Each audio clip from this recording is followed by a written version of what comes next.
Hello everyone, welcome to Perfection IAS. और Perfection IAS का daily newspaper and editorial analysis में आपका फिर से स्वागत है।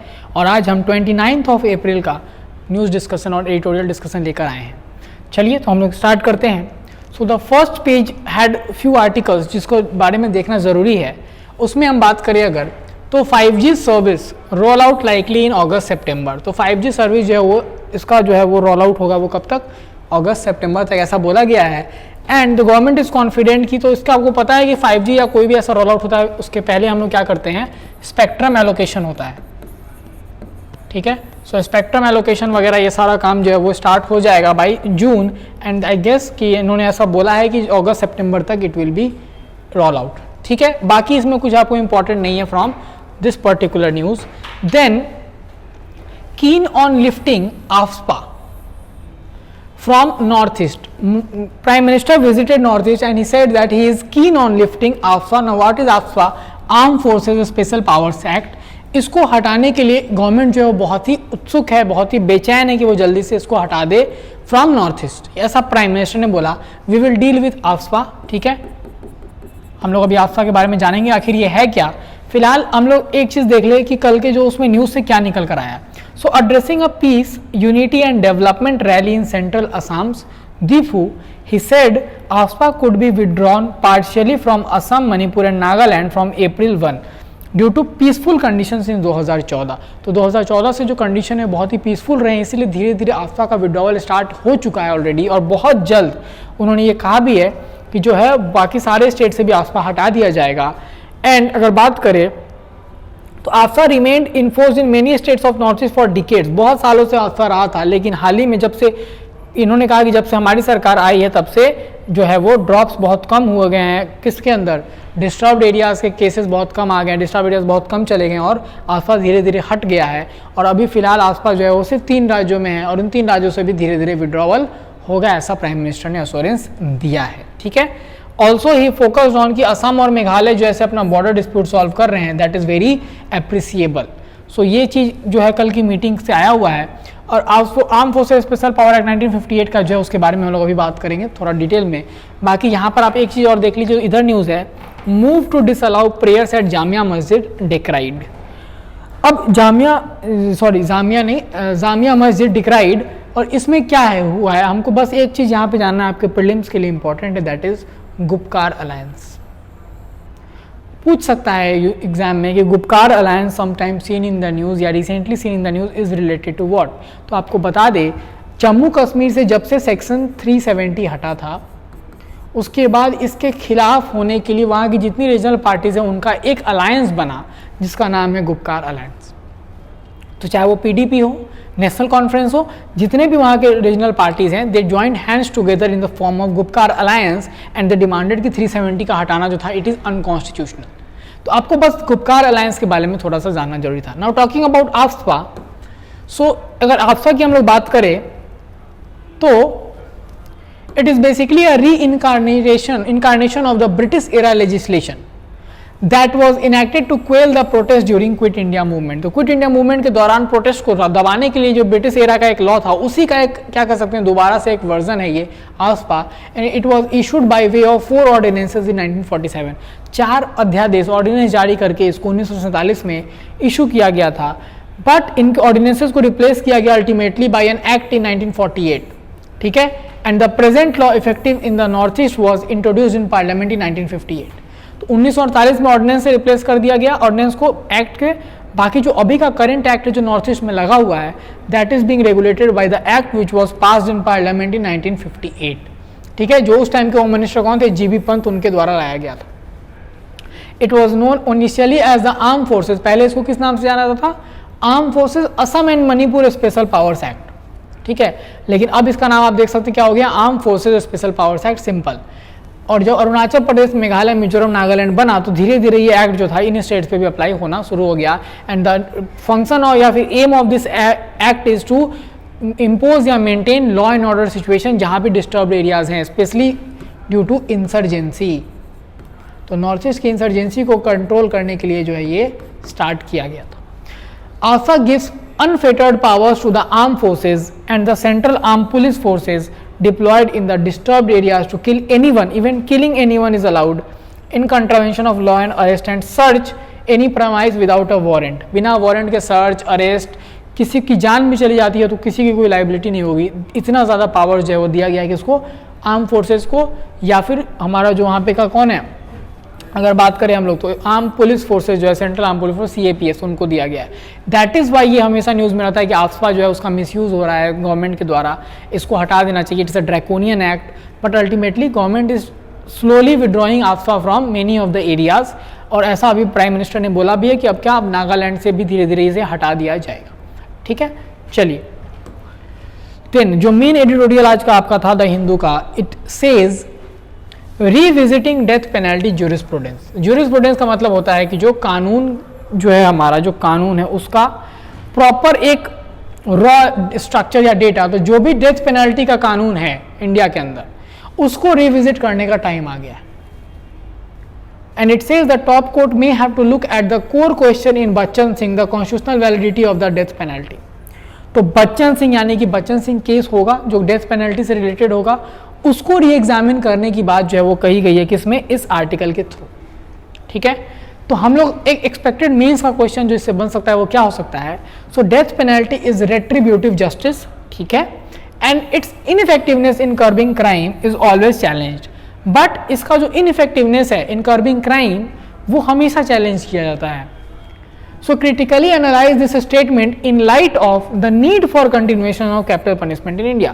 कि अगर continuation चाहिए capital punishment का तो क्यों चाहिए? You have to analyze all these things. तो आइए हम लोग इसका डिटेल डिस्कशन करेंगे जिससे कि हम लोग इस क्वेश्चन का आंसर करने में सक्षम रहेंगे. आइए. So अगर बात करें तो डेथ पेनल्टी का स्टेटस के बारे में बात करते हैं इंडियन कॉन्टेक्स्ट में. So prior to the Criminal Procedure Amendment Act of 1955, CRPC का अमेंडमेंट एक्ट 1955 से पहले the death penalty was the rule. Death penalty he rule था और life imprisonment was an exception. मतलब कि जनरली डेथ पेनल्टी दी जाती थी और लाइफ इम्प्रिजनमेंट जो था वो स्पेशल केसेस में होता था. ठीक है, लेकिन और साथ साथ the courts were bound to give an explanation for awarding a lighter penalty than death for capital offenses. तो जिन भी प्रोविजंस के अंदर जिन भी ऑफेंस के लिए डेथ पेनल्टी मैक्सिमम पनिशमेंट था, तो अगर उससे कम का पनिशमेंट देना है तो कोर्ट्स को एक्सप्लेनेशन देना होता था. That means death penalty was the rule and shorter punishment was exception. But 1955 में जो अमेंडमेंट्स हुआ तो कोर्ट को लिबर्टी दी गई कि या तो आप डेथ या लाइफ इम्प्रिजनमेंट दे सकते हैं.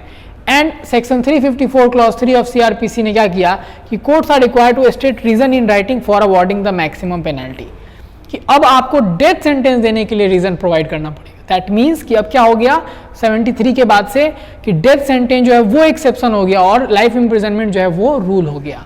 सो the situation has been reverse and life sentence is the rule now and death penalty an exception in capital offences. Moreover, despite a global moratorium against death penalty by the United Nations, India retains the death penalty. आपको बता दें कि United nation के द्वारा already death penalty खत्म करने का एक ऑलरेडी रिजोल्यूशन लिया जा चुका है, मोरेटोरियम हो चुका है ग्लोबली, बट इंडिया में फिर भी डेथ पेनल्टी दिया जा रहा है. दैट इज वाई हम लोग पूछते हैं क्या समय आ गया कि इसको हटा देना चाहिए. देन आप अगर देखेंगे तो क्या है death penalty. So capital punishment, also called the death penalty, is the execution of an offender sentenced to death after conviction by a court of law of a criminal offence. कोई criminal offence जिसके लिए death की सजा penalty थी, उसको अगर किसी court ने कन्विक्ट कर दिया है तो उसके बाद उसको एग्जीक्यूट कर देना डेथ पेनल्टी है. ठीक है, it is the highest penalty awarded to an accuse. तो ऑब्वियस सी बात है, generally it is awarded in extremely severe cases of murder, rapes, treason etcetera. And death penalty is seen as the most suitable punishment and effective deterrent for the worst crimes. तो इसको बहुत अच्छा deterrent माना जाता है कि अगर जो सबसे बुरे crimes हैं उनके लिए अगर deterrence create करना है तो आपको सबसे maximum punishment देना होगा, that is death sentence. ठीक है, those who oppose it और जो इसके खिलाफ हैं, they however see it as inhuman, कि ये सही नहीं है, it is against the morality. ठीक है, और अगर हम लोग बात करें एक्चुअली में डेथ सेंटेंस अगर है भी इंडिया के अंदर तो क्या रीजंस है कि ये है. So what are the arguments in favour. सबसे पहला रेट्रीब्यूशन, सबसे important factor retribution. One of the key principle of retribution is that people should get what they deserve in proportion to the severity of their crime. जितनी severe crime आपने की है उतना saviour punishment आपको मिलना चाहिए। तो अगर आपने किसी की जान ली है तो आपकी जान जानी चाहिए। So this is retribution. और दूसरा is deterrence, that you want to set an example कि बाकी लोग डरे इससे, कि अगर आपने सपोज गैंग रेप की बात कर लेते हैं, जैसे निर्भया केस हुआ, तो उस तरह के केसेस दोबारा ना हो, वैसा डिटरेंस क्रिएट करने के लिए क्या जरूरी है कि आप पनिशमेंट इतना हार्श कर दो। ठीक है, तो ये दो ग्राउंड है जिन पे कि कैपिटल पनिशमेंट स्टे कर सकता है। बट अगर हम बात करें आर्ग्यूमेंट्स अगेंस्ट, तो इन्हीं का बात कर सकते हैं आप। क्या डिटरेंस सच में क्राइम रोक रहा है? नो। आप रेप रेट्स देख लीजिए, निर्भया के बाद और बढ़ गए हैं। ठीक है, मर्डर्स और बढ़ गए हैं। तो कहीं ना कहीं डिटरेंस करने में ये सफल नहीं है। और अगेंस्ट में हम क्या बात कर सकते हैं कि पूरी दुनिया से ये हट चुका है लगभग, आप अभी दे रहे हैं। डेमोक्रेटिक कंट्रीज की मैं बात करूँ तो सो डिटरेंस या रेट्रीब्यूशन जो है, this is can not be the ground to stand something like death sentence. ठीक है, तो आप नया हार्शर पनिशमेंट्स इंट्रोड्यूस कर सकते हैं, बट डेथ सेंटेंस अभी के टाइम पे अगर बात करें in democratic countries is not very much justified. ऐसा ऑपोजिशन या फिर कह सकते हैं जो भी इसके अगेंस्ट में वो क्लेम करते हैं, क्योंकि फेवर में जो पॉइंट्स है आप देख सकते हैं retribution and deterrence, but we have to analyse both the parts.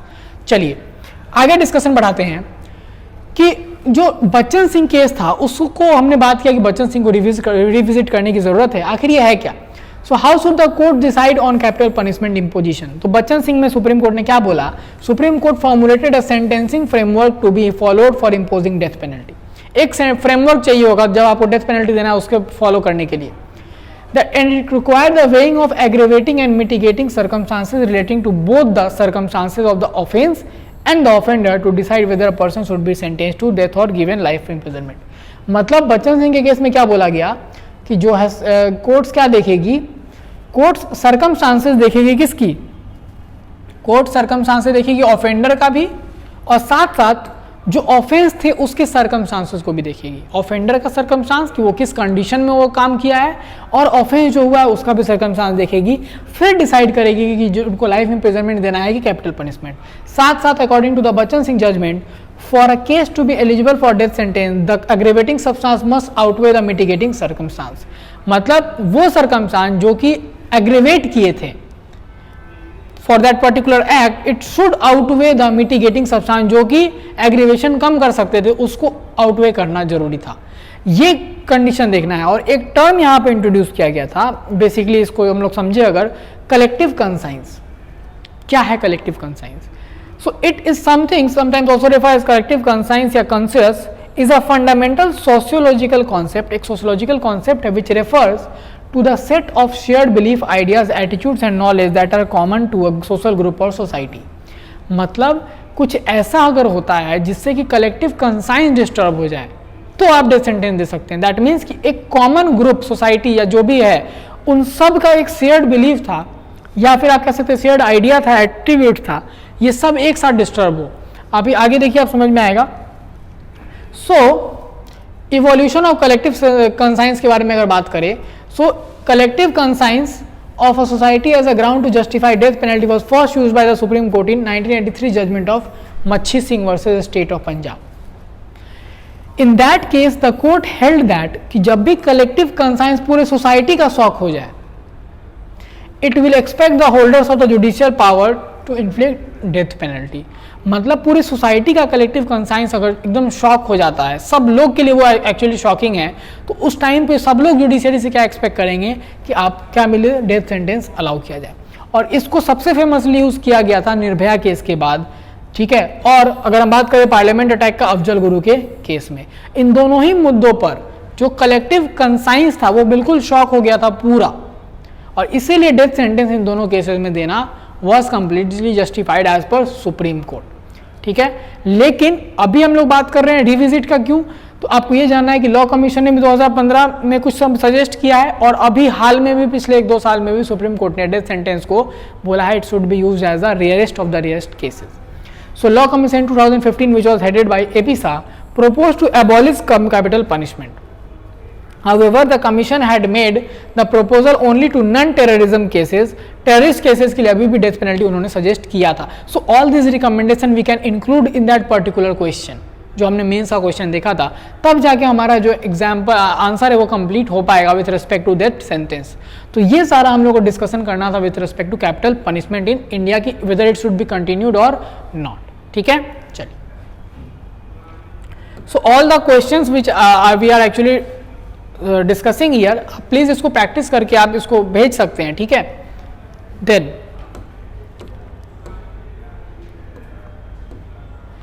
अगर अगला बात करें तो बिहार बजट्स फॉर वाटर, तो ये आज एडिटोरियल पेज में एक छोटा सा आर्टिकल है जिसमें कि इन्होंने किस चीज के ऊपर बात करने की है, जिसपे इन्होंने बेसिकली बिहार का एक अचीवमेंट कोट किया है। तो as per sample registration survey of 2019 estimates the IMR rate of Bihar has been recorded 29 deaths per 1000 live births, और ये नेशनल एवरेज से कम है। नेशनल 30 डेथ्स होती हैं पर 1000 बर्थ पे। साथ साथ नेशनल फैमिली हेल्थ सर्वे के according mortality rate for children under 5 years stand at 56.4 deaths per 1000 live births.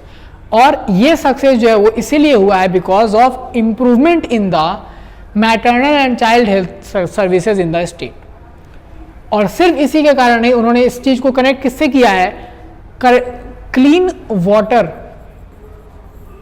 जो है हमारा, सेफ वाटर, सैनिटेशन और हाइजीन के ऊपर जो बिहार ने अचीवमेंट किया है, उसके कारण भी ये रेट जो है वो डेवलप हुए हैं। और आपको बता दें कि जो टैप वाटर कनेक्शन प्रोवाइड करने में बिहार सबसे आगे है। ठीक है, so all these efforts have been actually helping Bihar in improving their with what the health indicators somewhat. ठीक है, और इसमें एक एस्पेक्ट उन्होंने दिया है कि इन सारी चीजों में जो है वो बिहार गवर्नमेंट किसको फ्रंट रनर रखती है, विमेन को खुद। ठीक है, तो गवर्नमेंट ऑफ बिहार हमेशा से क्या रही है, विमेन को इसमें क्या कहते हैं, इंट्रोड्यूस कर रही है ताकि वो इसके ऊपर ज्यादा बेहतर काम कर पाए। तो ये आर्टिकल आप उसको लेकर देख सकते हैं। ठीक है, नाउ आप यहाँ पे देख सकते हैं कि in the last decade the state government of Bihar has been experimenting with remarkable success in implementing various initiative that provide women a chance to come forward to have a democratic dialogue. तो यहाँ भी आप देख सकते हैं कि women का employment बहुत ज़्यादा हुआ है इस पर्टिकुलर स्कीम्स को लेकर। Then moving on, Russian row with gas supplies. तो आप ये न्यूज़ में इसीलिए है कि रशिया ने भी हाल ही में 2 देशों का अपना क्या कर दिया है, जो है पोलैंड और बुल्गारिया, वहाँ का सप्लाई अपना एनर्जी का बंद कर दिया। आप इधर साइड एक चार्ट देख लीजिए, फिनलैंड 94, लैटविया 93, ये यूरोपियन जो कंट्रीज़ हैं, इनका जो गैस सप्लाई है, एनर्जी सप्लाई है, वो रशिया से कितना डिपेंडेंट है वो ये बता रहा है ये परसेंटेज। ठीक है, और रेड में जो है ये पोलैंड और बुल्गारिया, इसको तो ऑलरेडी मना कर दिया गया है। So this article actually weighs कि रशिया किसके ऊपर कितनी ज़्यादा डिपेंडेंट है यूरोपियन कंट्रीज अपनी एनर्जी सिक्योरिटी के लिए। ठीक है, और जो सैंक्शन रशिया पे लगाए जाए, तो रशिया का जो ये काउंटर एक्शन है ये किस तरह उन पे इफेक्ट होगा, तो ऑब्वियसली इन्फ्लेशन बहुत बढ़ेगा, इकोनॉमी उनकी डिस्ट्रेस में जा सकती है। बट साथ साथ रशिया के ऊपर भी, सो वेस्टर्न एनालिस्ट बिलीव कि रशिया ने भी गैम्बल किया ऐसा करके, क्योंकि रशिया का जो मेजर इकोनॉमी है वो टोटली किस पे डिपेंडेंट है, एनर्जी एक्सपोर्ट पे। तो कहीं ना कहीं उसके लिए भी ये बैक स्टैबिंग कर सकता है, बैकफायर कर सकता है। ठीक है, now Xi's global security initiative looks to counter Quad grouping. तो यहाँ पे आपको प्रीलिम्स के लिए एक चीज जानना जरूरी है कि जो हमारा क्वाड है, क्वाड्रिलेटरल सिक्योरिटी डायलॉग, जिसमें इंडिया, जापान, ऑस्ट्रेलिया और यूएस है, उसके काउंटर करने के लिए चाइना ने एक और ऑर्गेनाइजेशन प्रपोज किया जिसका नाम है ग्लोबल सिक्योरिटी इनिशिएटिव। बस ये आपको जान लेना है। और ये अभी हाल ही में इसने प्रपोज किया है, कहाँ पे, बोआओ फोरम, उसके दौरान बोलते हुए। ठीक है, बोआओ फोरम जो चाइना में हो रहा था उसके दौरान इन्होंने शी जिनपिंग ने प्रपोज किया है something known as global security initiative in counter to Quad. ये प्रीलिम्स के लिए बस इंपॉर्टेंट है आपके लिए। ठीक है, तो आई होप आपको ये डिस्कशन समझ में आए हैं। चलिए अब हम लोग प्रीलिम्स प्रैक्टिस क्वेश्चन आज का करते हैं। Anangtal lake is located in which of the following places, Delhi, Gujarat, Punjab या Bihar. The correct answer is Delhi. तो union minister of culture Arjun Ram Meghwal visited the mini lake Anangtal, जो मेहरौली नई दिल्ली में है। ये 1052 AD में बनाया गया था by the founder king of Delhi Maharaja Anangpal Tomar. And this millennium old Anangtal signifies the beginning of Delhi. यही दिल्ली के बिगिनिंग को सिग्निफाई करता है क्या, old Anangtal. That is why this is very important site. Now next question, With reference to आज़ादी से अंत्योदय तक, consider the following statements. It is a 90-day campaign with a mission to saturate 75 districts across 28 state cities with beneficiary schemes of 9 central ministries. This is correct. आज़ादी से अंत्योदय में ये provision है. It is an initiative of NITI Aayog. No, this is wrong. Correct answer is one only, क्योंकि ये rural development की अगर हम बात करें, आप देखिए, so union minister of rural development and panchayati raj Shri Giriraj Singh ने ये स्टार्ट किया है. क्या नाम है इसका? आज़ादी से अंत्योदय तक, 90-day कैंपेन. ठीक है. Now moving on to the next question. A new global security initiative is proposal made by which of the following country. अभी हाल ही में हमने डिस्कस किया just. So the correct answer would be China in response to Quad. Who are the beneficiaries of PM Swanidhi scheme?